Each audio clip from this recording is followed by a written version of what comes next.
शाह ने केजरीवाल की जमानत पर ये क्या कह दिया। केजरीवाल गैंग में मचा हड़कंप, जेल जाने के बाद होगा सीएम का पूरा हिसाब। अमित शाह के तेवरों से डरा केजरीवाल।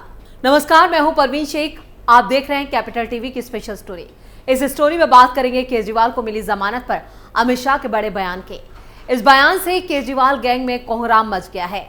शाह ने एक बार फिर बता दिया कि केजरीवाल ने जो घोटाला किया है उसकी सजा उसे मिलकर रहेगी। 5वें चरण के चुनाव से पहले अमित शाह के तेवरों से केजरीवाल डर भी जो है उनका साफ नजर आ चुका है। देश में लोकसभा चुनाव समापन की ओर हैं। 7 में से 4 चरणों पर मतदान हो चुका है। प्रधानमंत्री नरेंद्र मोदी सत्ता में लौटने के लिए लगातार मेहनत कर रहे हैं। जनसभाओं से लेकर रोड शो और पार्टी कार्यक्रमों से लेकर मीडिया से बातचीत तक पीएम मोदी सुबह से शाम तक इस बात को पक्का करने में जुटे हैं कि उनकी पार्टी की सत्ता बरकरार रहे। पीएम मोदी के सामने विपक्ष है जिसने इस बार खुद को इंडी गठबंधन का नाम दिया है। इसी इंडी गठबंधन का हिस्सा है केजरीवाल की आम आदमी पार्टी, जो दिल्ली शराब घोटाले में बुरी तरह से फंसी हुई है। इस बार अमित शाह ने ऐसा प्लान बनाया है कि केजरीवाल बच नहीं पाएंगे। उनके बचने के सभी रास्ते शाह ने बंद कर दिए हैं। दरअसल दिल्ली के मुख्यमंत्री अरविंद केजरीवाल को शराब घोटाले में मिली अंतरिम जमानत पर केंद्रीय गृह मंत्री अमित शाह ने कहा कि ये कोई रूटीन जजमेंट नहीं है। सुप्रीम कोर्ट के फैसले पर अमित शाह ने कहा है कि देश में बहुत सारे लोग मानते हैं कि स्पेशल ट्रीटमेंट दिया गया है। शराब घोटाले मामले में दिल्ली के मुख्यमंत्री अरविंद केजरीवाल को प्रवर्तन निदेशालय यानी ईडी ने 21 मार्च को गिरफ्तार कर लिया था। शुरुआत में ईडी की कस्टडी में रहने के बाद केजरीवाल को तिहाड़ जेल भेज दिया गया था। हाल ही में सुप्रीम कोर्ट ने लोकसभा चुनाव में प्रचार के चलते केजरीवाल को 1 जून तक के लिए राहत दी है। दिल्ली के सीएम केजरीवाल को कोर्ट से अंतरिम जमानत मिली है। 21 दिनों की इस मोहलत में केजरीवाल जमकर बीजेपी और पीएम मोदी को निशाने पर ले रहे हैं, जिसके बाद 15 मई को अमित शाह ने भी केजरीवाल को आईना दिखा दिया है कि जेल जाना होगा, ज्यादा बोलने की जरूरत नहीं है। हालांकि 2 जून को केजरीवाल को वापस जेल जाना होगा। अमित शाह ने सुप्रीम कोर्ट के फैसले पर टिप्पणी की है और कहा है कि ये कोई रूटीन जजमेंट नहीं है। न्यूज एजेंसी ANI से बात करते हुए अमित शाह ने सुप्रीम कोर्ट के फैसले पर टिप्पणी की है और कहा है कि ये कोई रूटीन जजमेंट नहीं है। न्यूज एजेंसी ANI से बात करते हुए अमित शाह ने केजरीवाल के उन दावों पर भी प्रतिक्रिया दी जिसमें दिल्ली के सीएम ने कहा था कि 75 साल की उम्र पूरी होने के बाद नरेंद्र मोदी प्रधानमंत्री नहीं रहेंगे। अमित शाह ने कहा है पीएम मोदी 2029 तक रहेंगे और अरविंद केजरीवाल, आपके लिए मेरे पास एक बुरी खबर है। 2029 के बाद भी पीएम मोदी हमारा नेतृत्व करते रहेंगे। इधर विपक्ष के दक्षिण में बीजेपी साफ और उत्तर में हाफ के जवाब में केंद्रीय गृह मंत्री अमित शाह ने कहा, मैं अपने बयान पर कायम हूं। कर्नाटक, तेलंगाना, आंध्र प्रदेश, केरल और तमिलनाडु, इन 5 राज्यों की सीटें मिलाकर बीजेपी सबसे बड़ी पार्टी बनकर उभरेगी।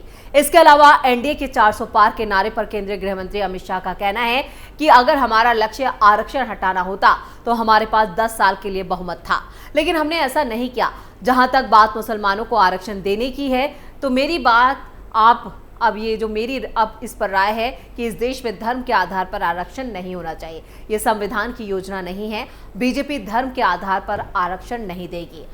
बंगाल में बीजेपी जीतेगी 24 में से 30 सीटें, अमित शाह का दावा। केंद्रीय गृह मंत्री अमित शाह ने अहम दावा करते हुए कहा है कि पश्चिम बंगाल में बीजेपी 24 से 30 सीटें जीतने जा रही है। उन्होंने कहा कि ममता बनर्जी ने एक मॉडस ऑपरेंडी विकसित की है, पहले जुल्म करो और एक बार लोग इस बारे में बात करें तो उसे छुपाने के लिए दोबारा जुल्म करो।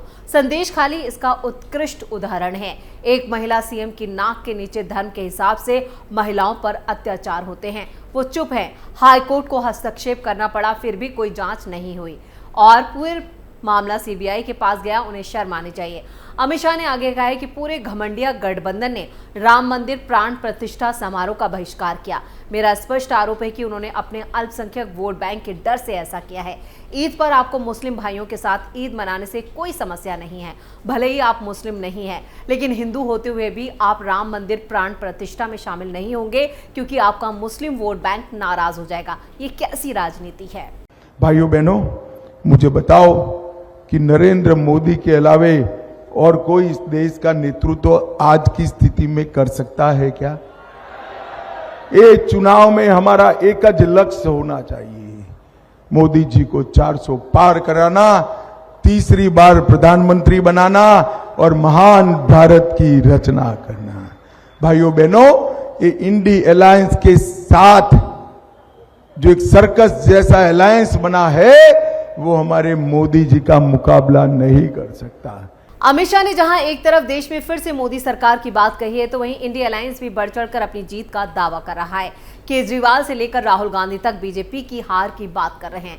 इधर लखनऊ में इंडिया अलायंस की ज्वाइंट प्रेस कॉन्फ्रेंस में कांग्रेस अध्यक्ष मल्लिकार्जुन खड़गे ने पीएम मोदी की सबसे पॉपुलर स्कीम, जिसमें केंद्र सरकार की तरफ से 80 करोड़ जनता को 5 किलो अनाज मुफ्त दिया जाता है, उस पर भी खड़गे ने कहा है कि अगर हमारी सरकार आएगी तो हम 10 किलो अनाज देंगे। देखिए क्या कह रहे हैं खड़गे।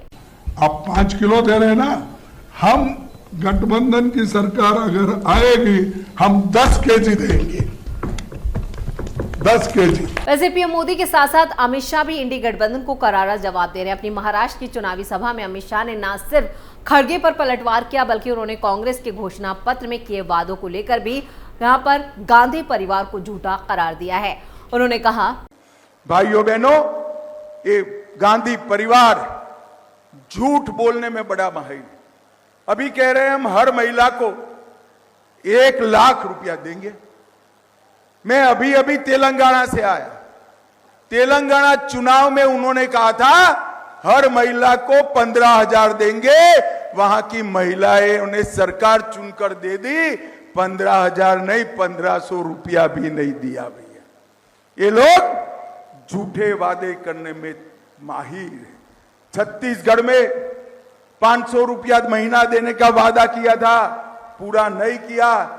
तेलंगाना में किसानों की कर्ज माफी करने का वादा किया था, वो पूरा नहीं किया। इनके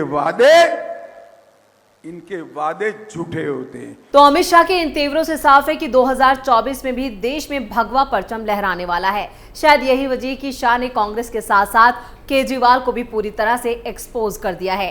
केंद्रीय गृह मंत्री ने तिहाड़ से दिल्ली के मुख्यमंत्री अरविंद केजरीवाल की रिहाई पर कहा कि मेरा मानना है कि ये कोई रूटीन जजमेंट नहीं था। देश में कई सारे लोग हैं जिनका मानना है कि केजरीवाल को सुप्रीम कोर्ट से मिली अंतरिम जमानत स्पेशल ट्रीटमेंट है। वहीं केजरीवाल कह रहे हैं कि झाड़ू में वोट डालेंगे तो मुझे जेल नहीं जाना पड़ेगा। ये सुप्रीम कोर्ट का कंटेम्प्ट है। इनका कहने का मतलब है जो विजयी होता है सुप्रीम कोर्ट उनको दोषी होने के बावजूद भी जेल नहीं भेजेगी।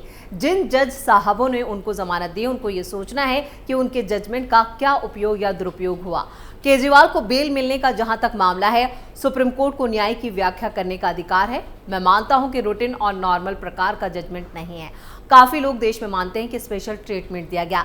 इसके साथ ही शाह ने केजरीवाल की गारंटी को लेकर अपने इंटरव्यू में कहा, आप इनको इतना सीरियसली ले रहे हैं, इतना सीरियसली मत लीजिए। वो सिर्फ 22 सीट पर चुनाव लड़ रहे हैं और वो गारंटी दे रहे हैं कि पूरे देश में बिजली का बिल माफ कर देंगे। अरे भाई, तुम 22 ही सीट पर लड़ रहे हो, सरकार कहां से बनेगी? हम मोहल्ला क्लिनिक बना देंगे। मैं कई बार स्पष्ट कर चुका हूं कि फिर स्पष्ट करना चाहता हूं, 29 तक मोदी ही रहेंगे। केजरीवाल, आपके लिए कोई अच्छा समाचार नहीं है। 29 के बाद भी मोदी जी ही हमारे चुनाव अभियान का नेतृत्व करेंगे। यानी कि 2024 में फिर से पीएम मोदी जो है वो सत्ता पर काबिज होने वाले हैं, ये साफ कहना है अमित शाह का। उसके साथ ही साथ उन्होंने आम आदमी पार्टी के मुखिया केजरीवाल को भी आड़े हाथों लिया है। स्पेशल स्टोरी में इतना ही। वीडियो कैसा लगा नीचे कमेंट करके अपनी राय जरूर दें। वीडियो को लाइक करें, शेयर करें और कैपिटल टीवी को सब्सक्राइब जरूर करें। नमस्कार।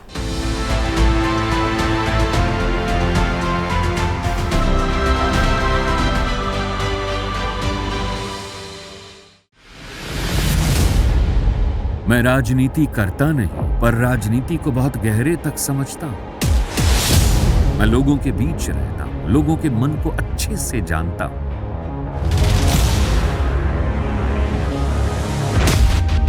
पब्लिक और पॉलिटिक्स की हर नब्ज को खूब पहचानता हूं। संघर्ष की सियासत से सत्ता के सिंहासन तक मैं हर खबर से खरा सच निकालता हूं। ना कोई दौड़, ना कोई race. Capital TV, Uttar Pradesh.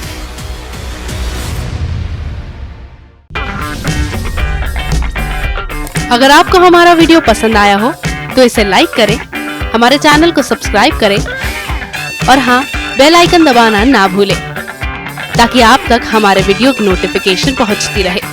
आप अपना सुझाव हमें कमेंट बॉक्स में दे सकते हैं। हमारे साथ जुड़ने के लिए शुक्रिया।